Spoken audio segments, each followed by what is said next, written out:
नमस्कार, मैं doctor Ravi Goyal, orthodontist and dentofacial orthopaedic. ये बहुत बढ़िया केस है। मधु साहू, कैसे हो मधु? ये पेशेंट मेरे पास आई थी लगभग साल भर पहले।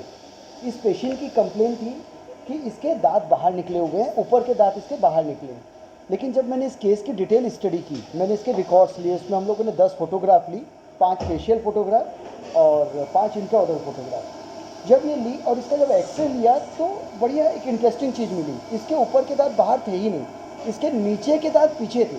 फॉर एग्जांपल, जब हम बोलते हैं कि ऊपर के दांत बाहर है, इसका मतलब हम किसी चीज़ के सापेक्ष देख रहे हैं। जब हमारे दांत ऊपर के बाहर है तो भी मरीज की कंप्लेन होती है दांत बाहर है, नीचे के अगर पीछे रह जाए तो भी मरीज हमको यही बोलता है कि ऊपर के दांत बाहर है।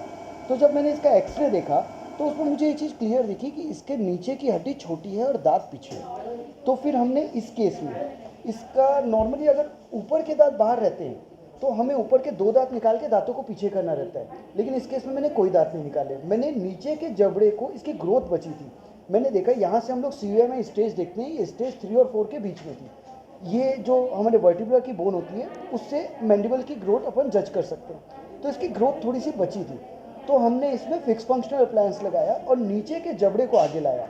इसमें एक अच्छी चीज़ जो आप देख सकते हैं, इसकी चिन बहुत छोटी थी। जब ये पहले आई थी चिन एकदम छोटी थी। इसका जो प्रोफाइल है इसमें चिन बहुत अच्छे से प्रोमिनेंट नहीं, जबकि हमारा चिन प्रोमिनेंट अच्छा माना जाता है कॉस्मेटिकली। फिर हमने इसमें फिक्स फंक्शनल किया और आज की डेट में इसकी चिन जो है वो काफ़ी बढ़िया आ गई। बेटा इधर ना मुस्कुरा के बताओ। तो ये छोटी छोटी चीज़ें अगर अपन डायग्नोसिस में ध्यान देते हैं तो ऑर्थोडोंटिक ट्रीटमेंट के रिजल्ट बेटर हैं। और इसी वजह से रिकॉर्ड्स का बहुत इंपॉर्टेंट है, बिकॉज ये चीज़ें बहुत ध्यान देने की, और शुरुआत की प्लानिंग से ही आगे ट्रीटमेंट डिसाइड होना है।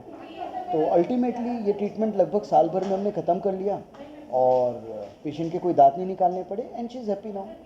ये जो दांत है ये हम लोग जो फोटोग्राफ लेते हैं ग्राफ पेपर पे लेते हैं तो लगभग 14-15 मिलीमीटर ये बाहर था ये दांत। और इसके एक्सरे में इस चीज़ को हम लोग और अच्छे से देख सकते हैं।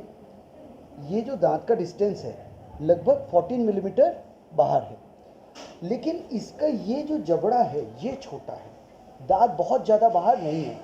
तो हमने फिक्स फंक्शनल अप्लायंस की मदद से ही इसकी चिन को बाहर लाया, तो नीचे के दांत भी बाहर आए। तो उससे ऊपर का दांत पोजीशन वही है, लेकिन वो अब दिख रहा है अंदर है, जबकि वो पोजीशन वही है जो शुरुआत में थी। नीचे के दांत में प्रॉब्लम एक्चुअल में नीचे के दांतों में थी, ऊपर के दांतों को सिर्फ सीधा करना था, अंदर नहीं करना था। यदि आपके दांत टेढ़े मेढ़े हैं, आपको लगता है कि चेहरे में कुछ विकृति है, चिन छोटी है, नाक ऊँची है, ये सारी चीज़ें करेक्ट की जा सकती है। आपको ऑर्थोडोंटिस्ट एंड डेंटोफेशियल ऑर्थोपेडिक जो एमडीएस की डिग्री होती है उन वाले स्पेशलिस्ट के पास जाना है, उनसे सलाह लेना है, और वो जैसी सलाह दे उसके बाद उस हिसाब से हमको ट्रीटमेंट करना चाहिए। इस ट्रीटमेंट में समय लगता है, 1 से 2 साल तक का समय लग जाता है, पेशेंस रखना पड़ता है, लेकिन ये ट्रीटमेंट आने वाले समय में हमारी च्यूइंग एफिशिएंसी बढ़ाता है, ना सिर्फ कॉस्मेटिक बढ़ाता है, हमारे टीथ की लॉन्गेविटी बढ़ाता है, पायरिया संबंधी बीमारियां जो टेढ़े मेढ़े दांतों में ठीक से ब्रश नहीं करने के कारण होती है उसको ठीक करता है। तो ओवरऑल ये ट्रीटमेंट के बहुत सारे फ़ायदे हैं, और मेरी एडवाइस यही रहेगी कि स्पेशलिस्ट से सलाह ज़रूर लें। जो ऑर्थोडोंटिस्ट है, एमडीएस ऑर्थोडोंटिस्ट है, उनकी सलाह के अनुसार ट्रीटमेंट आगे बढ़ना चाहिए।